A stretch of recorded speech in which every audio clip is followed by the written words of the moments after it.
if you had to sort of do a genealogy of AI, how would that look? My sense is that artificial intelligence is not in any sense new, right? It's actually quite, I don't want to say old, right? But it's got a long kind of history. The people who started doing work in AI started doing that work 80 years ago in the 1940s, 1950s. And, you know, the first people writing on these topics, right, that would have called them artificial intelligence, you know, would have been people like Alan Turing writing, you know, on computation way back in the 40s. And so in that time, right, AI, what they would have thought of AI as any capability that lets a computer do what a human can do, right? So any capability that lets a computer make choices the same way that a human does.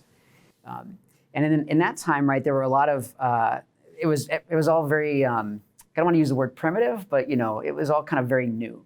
And there were a lot of different kind of AI capabilities being developed to do different things.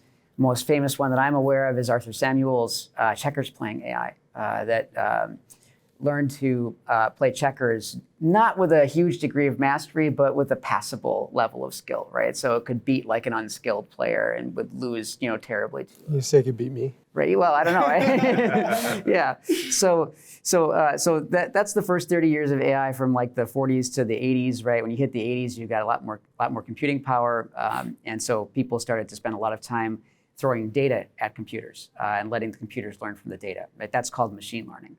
And then another 30 years has gone by, and we've hit the 2010s, and you've got even more increases in computing power, and that led to a focus on a part of machine learning called deep learning that continues right on to the present day up till now.